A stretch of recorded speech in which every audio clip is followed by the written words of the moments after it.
Like there's no raise. Right. Because the coach is supposed to. Well, the coach is supposed to come out later. So I'm just saying. Actually, the coach is full more like. Well, I mean, he's got three later. Technically, there's no way a coach should be able to vote that thing in time. Right. Like, no coach would fill that out. They just said it. They should call it the top 25. Yeah, I would say so. Right? I mean, it's I don't know who's doing it for these guys. I don't know if Paul does or, I promise you PJ. Right, actually, they don't do it. I don't think They did it for a few years. They did it. I don't think they do it. You guys don't have a vote, right, in the coaches vote? To be honest, I don't know. Yeah, I don't think so. Okay, yeah, I haven't paid attention to all this scouting. You guys had it in 19 or I know he's been doing that. BJ had it in 19, 17 to 19 or 20. I think those might be done. I'm glad. I think Mark is. Andy, where'd you put him? 13 for sure. And it's just really difficult to do, right? You've got stuff to do during the day. Just logistics, right? Much less like what you want to say about it. Well, now you've got like USC's playing and getting done at midnight. Right? So Eastern time. I have to get it in by 11. I gotta drive from East Lansing to Detroit. I got a 7 a.m. flight and a follow up on these guys. That's back when I was. Well, it's just back when I was doing Oh, that's right. apparently that's not the case this year. Is No. Mexico State just beat them. That's right. Like bad, like 49 to 20. But Hawaii's beating somebody. I saw their records 1-4. Who the hell did they beat? Daniel House. No idea. They beat Hawaii. I just thought it was They beat who? I would have believed you. Duquesne. I see every year they should have like. Oh, you're good. All playing lows. The miracle I got here. Like a 3-car wreck on 94 right at 35. Everybody okay?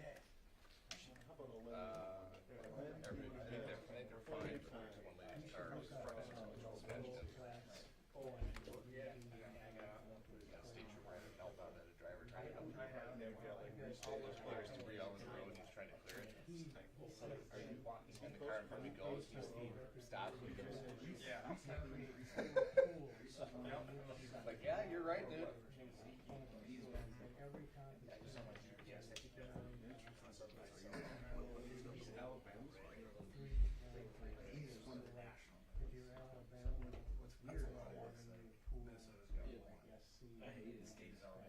Would create cool matchups. Well, back then they didn't run those. They'll probably need more of that playoff. There's no reason this is here. Alabama's great. I can get voters wide. I'm guessing they don't know. Teams are going to really challenge this. Yeah, so they break it down by state. With their home games, how late would they go? 2 a.m.? Yeah, and for these road games, you get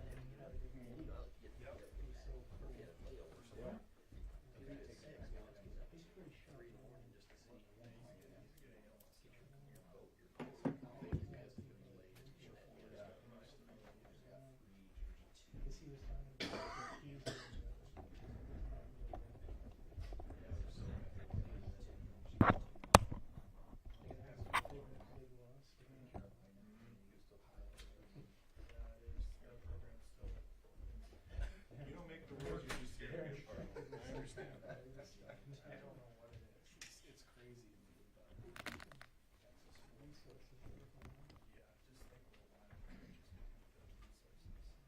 Hey, thanks for that shot like that, yeah. I recorded it. I sent it to my wife when she was on business.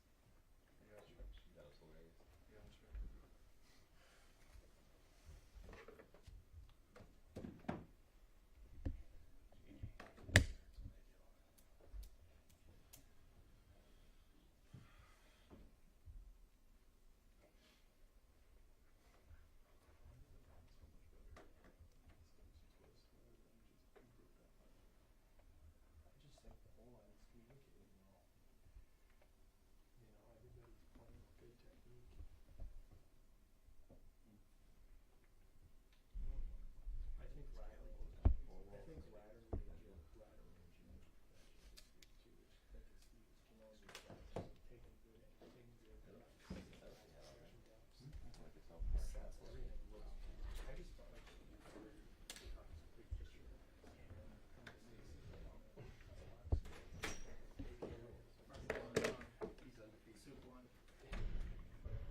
everybody. Just going to start the press conference first and foremost saying happy birthday yesterday, Daniel House. Yesterday, happy birthday. Second, at 8 a.m. this morning, Dinkytown Athletes was launched, which is incredibly important for the future of our program, important for college football and all student athletes. A collective was formed to support our student athletes through the ever-changing landscape and world of college athletics as it continues to move. Derek Burns, who's a former player here, and Robert Gagg, whose son is actually a member of our men's basketball team as a GA, are leading this NIL collective. I've met with both of them, and I can't say this enough, how important this is. So calling on all of our donors, our boosters, our fans, our alumni, anybody who supports our program to really look at this collective. It's a call to action to really support our student athletes here at the University of Minnesota in this ever-changing landscape of college athletics as we keep moving forward. So I can't urge people enough to be involved, and this is a wonderful way to be involved, again, with the ever-changing landscape of college athletics, as I keep saying.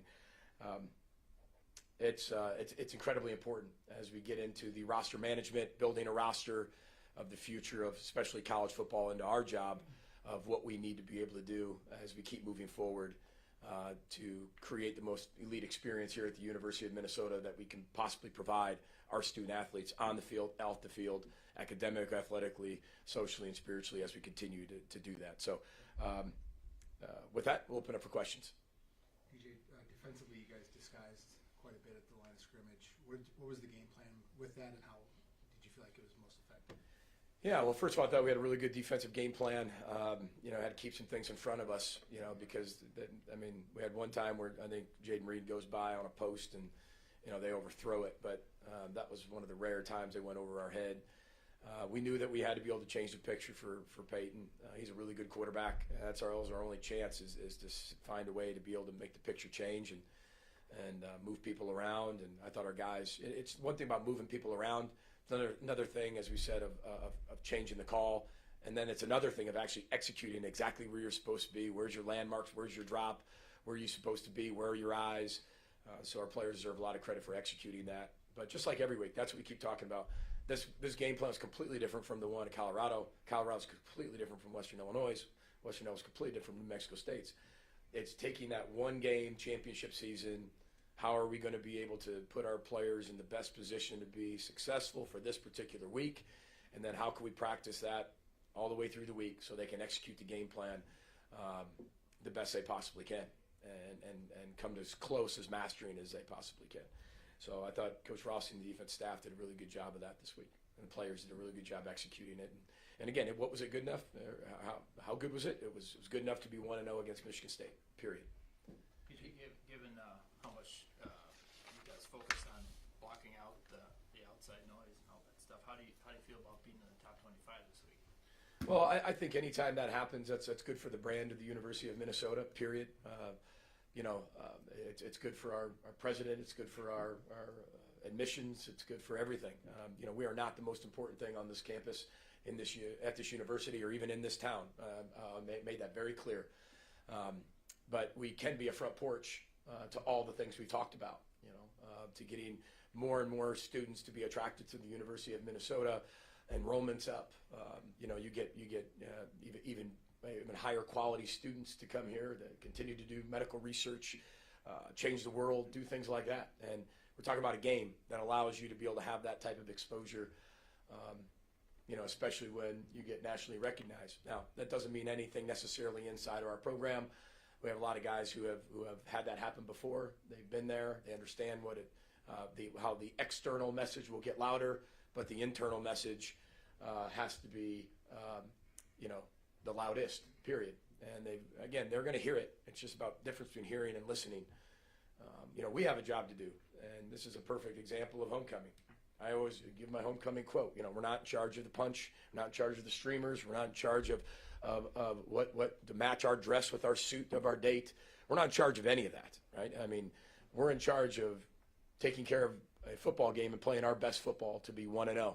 That's it.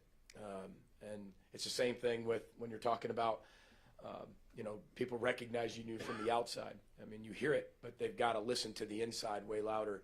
And we've got a lot of guys who have been through this before. This isn't the first time that's happened, fortunately for us, that they've earned the opportunity to have that happen multiple times in the last however many years.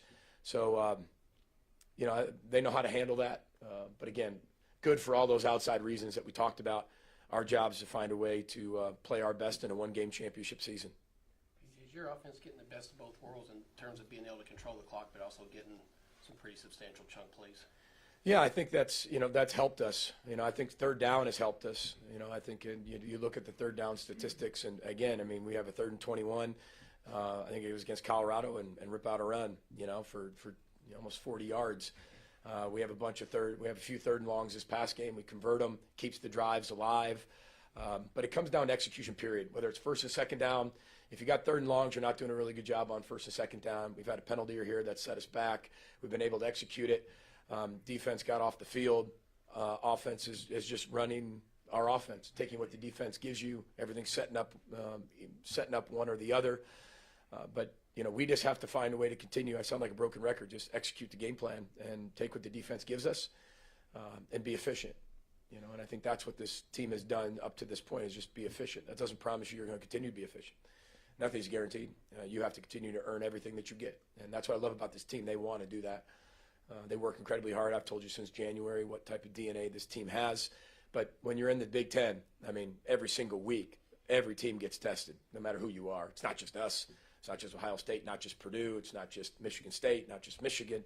Every week, you're dealing with 18 to 28. I said that jokingly in my press conference, but you're still dealing with young people. You're getting tested every single week with a lot from outside, external, internal, and you got to do everything you possibly can to, just continue to focus back on what are our beliefs on offense, what are our beliefs on defense, and what is it going to take to be 1-0, and keep them focused on that. PJ Tanner was just named Big Ten Offensive Player of the Week. What are the things that he's been doing to play at such a high level? Well, I used that quote the other day, or not the quote, but I told you the story how we actually watched Jerry Rice talk about being interviewed. He's being interviewed, and he's talking about the mastery part, and somebody asked him, when did you know you mastered the wide receiver position? He goes, I never mastered the wide receiver position. In fact, I still haven't. And the interviewers were perplexed. They didn't get it. Tanner I'm not comparing Tanner to Jerry Rice. I want to make sure that's very clear. But what I'm saying is that mindset Tanner has that I'll never get there. It's not about the end. It's about the journey. And he constantly wants to get better. He wants to make everybody else around him better. That's what's going to make him an amazing husband, amazing father, an amazing dad, an amazing coach, an amazing player, and a person that you want in your life, because he's going to constantly make himself better, which inevitably is going to make you better and bring the best out in you. And that's what Tanner does really well. And I think sometimes we take that for granted. I'm not saying we internally, but when people look at Tanner, they don't see all that every single day. They see him out there on Saturdays, see him throw a pass here and there, is it complete or incomplete? Did he scramble? Did he get the first down or not? But we see him as the person he is, and I just keep seeing that getting better and better and better. And he's just super competitive, which is what you want in a leader. Seems like formation and alignment tweaks are getting your offense good matchups. How much are those things helping your playmakers? Well, I think that's what every coach does, no matter what team they have. You're doing everything you can to find an advantage based on, plays, alignments, formations. But for us, formationally, people always talk about how simple we are, and I get that. We've been doing this 10 years. But at the core, everybody's pretty simple, and then you expand from there. There's only so many ways to run the football. Everybody does pretty much the same thing that way. But where are your tweaks off of that? How do you still get the simplicity but make it complex? How do you gain an advantage from the simplicity? I think everybody does that. They just then expand off of all of that, right? And, but for us, I think formations help us create advantage with numbers. And just like, Purdue's going to do against our defense. They're going to look for an advantage. They're going to look for advantages. They're going to look for tendencies. They're going to look for ways to be able to maybe things we haven't seen yet and make us forced to line up to things we haven't seen.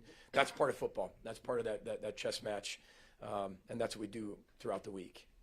What have you seen from Charlie Jones on tape that makes him so good? He's just such an active receiver. He does everything really well, blocks well. He could play running back. If you put him in the backfield, he'd be a really good running back as well. He plays incredibly strong. He plays way above how big he is. He catches the ball contested, maybe better than maybe as good as anybody in the Big Ten right now. And he's he's always competitive. And here's the thing: you watch him as a punt returner, and you'll get to know his personality. He doesn't ever fair catch the ball. Doesn't matter who's around. Doesn't matter how high the hang time is. Doesn't matter if the ball's short, long. He doesn't fair catch the ball. He's fearless, and he plays that way. And I got a ton of respect for him and what he's done throughout his career. At Iowa, at Purdue, and he's picked up where he's left off. I mean, he's one of the best receivers in the conference, and he plays the game the right way. I mean, he's a fearless competitor, and it just yells at you off the screen, and you can see it. You watch your defense. There's always multiple guys around the ball making the tackle. Is that a habit that just develops over time? Well, it's trained behavior, right? It becomes boring habits, and then boring habits create elite instincts. Well, we all have this trained behavior. And if we want something different, we want to break a trained behavior that we have. Well, if you want to do that, you got to get in the boring stage, right? And some of us make it through the boring stage, and you break boring, and you change your best, and you challenge yourself every day, and then boom, you're going to create an elite instinct. If you get to the boring stage, you're like, it's not worth it, and you quit. Then your instinct is going to be a bad instinct, a lazy instinct. So it's an instinct that we've created because we do it every single day in practice. It's something culturally that if we don't do it, the entire practice shuts down. Okay, and then I got to get on the microphone and I've got to be able to explain how important swarming to the ball is. But we work on our swarm defense. We talk about it. We emphasize it. It's a standard. Things that are true standards, no matter what, when they happen against the standard, everything shuts down in the organization. And that is emphasized and explained again why that's so important. Now, you can get to the point in the boring habit stage 10 years into it, like, he'll never get it. He'll never understand it. Or you could say, nope, we're going to stop it because the standard's the standard. And so Joe Rossi does a really good job, and his defensive staff and our defensive coaches of emphasizing it.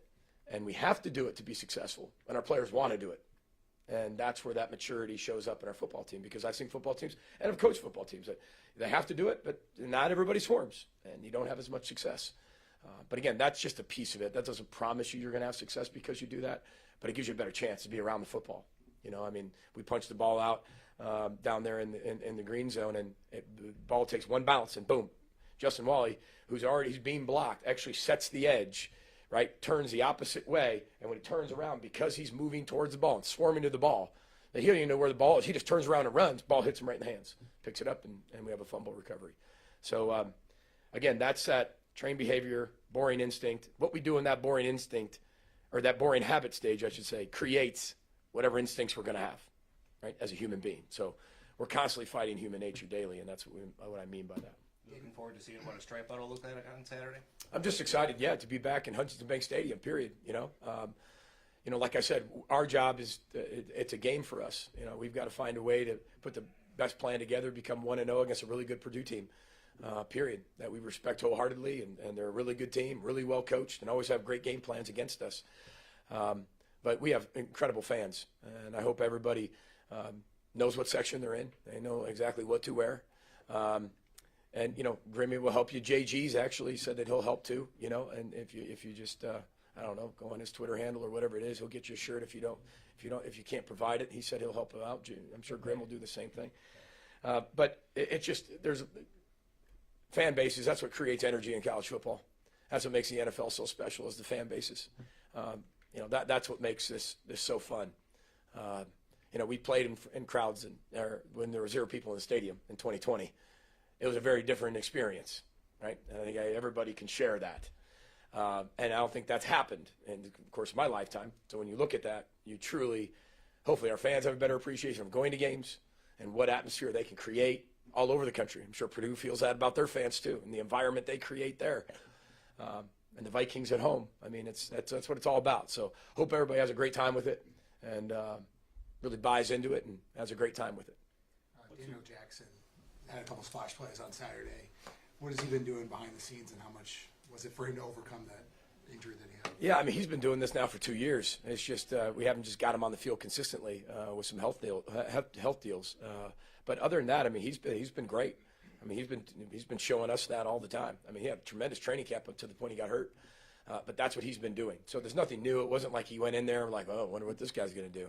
You knew exactly what he was going to do, and the confidence Tanner has in him and Kirk has in him and the team has in him. But again, we had 10 different guys catch a pass last game, and that has to be what we are. And for this particular team to be really successful. And that's the DNA of this team.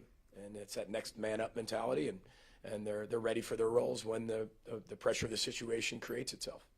Is your offensive line with so many new starters, do you think, gelled faster than you might have guessed? Well, again, I think I said this before, nothing surprises me anymore in college football, but we have demands and we have expectations and we have standards that we create as coaches amongst ourselves of what we need to look like, and that's when you start in January. Remember, this team building starts in January. You go away from the bowl game for a little bit, you go out recruiting, you come back. Your team really starts when you're still on the road. They're back in the weight room. You have a big team meeting to kind of kick it off towards the middle to the end of January of this is what we need to do. Same thing with the staff. This is where maybe our strengths are going to be, and we got to make them better. This is where we're going to be a little thinner or maybe a little less inexperienced or a little more inexperienced. We've got to create that. Here's the challenges we have, and this is what we could see down the road, but this is where we have to be. And so you start at the end, work your way back. This is where we want to be. Here's the plan to be able to go get that every day, breaking the boring, every day being completely different. So it doesn't shock me that they're gelling together because they hung around each other all offseason. John Michael Schmitz came back to connect all of them. He's one of the best leaders I've ever been around, and he's creating more leaders. He's not creating followers to follow him. He's creating way more leaders like Tanner has done.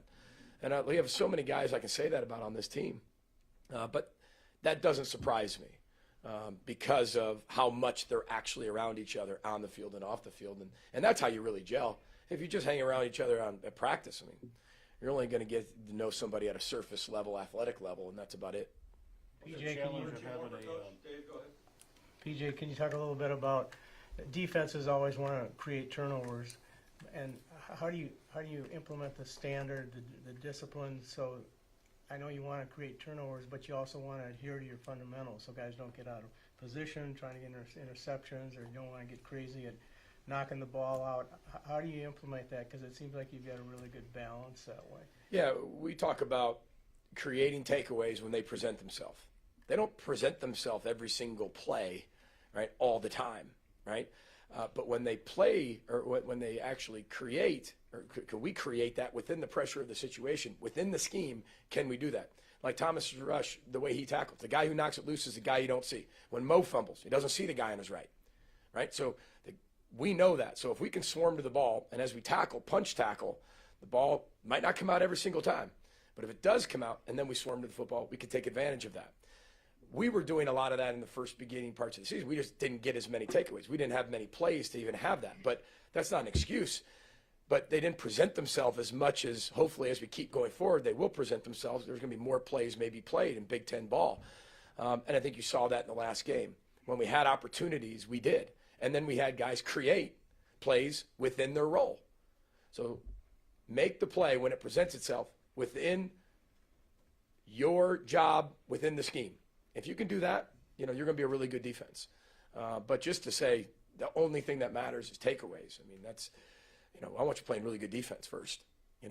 A punch is just as good as a takeaway, right? So we want to make sure that we're sound, we play our style of football, and we're really aggressive when the opportunities present themselves and we make the plays. Because part of it's making the play under the pressure of the situation. We'll finish with Mike Graham. What's the challenge when the quarterback for the other team doesn't play the week before, and now maybe a question mark? Are they close enough, or do you have to do other preparations for both? Well, first of all, a Jeff Brom coached offense is going to be really good no matter who's a quarterback. It doesn't matter. I mean, he's one of the best X's and O's scheme coaches around. Always has been. I mean, he's very, very talented at getting the most out of his personnel, scheming different teams up. Hard to really get a read from one game to the other because he does such a good job of creating a whole new game plan for that particular opponent. And there's always new wrinkles, and a lot of them. And he's got explosive playmakers everywhere. That's one thing he's done really good, and that staff's done a great job is recruiting really good athletes, transfer portal, in recruiting in the high school level.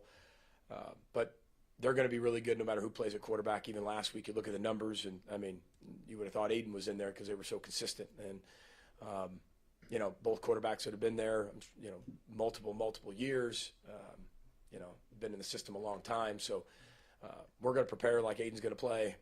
We got to prepare like you're going to have other quarterbacks play, but that's not going to dictate their play calling. I know Jeff really trusts his quarterbacks and has a lot of really good ones in his system, and they work it really well when you watch that film consistently. One thing is they have consistent quarterback play no matter who's in there. All right. Thank you, everyone. You got it. Row the boat, Sky. Go Gophers. Thanks, everyone.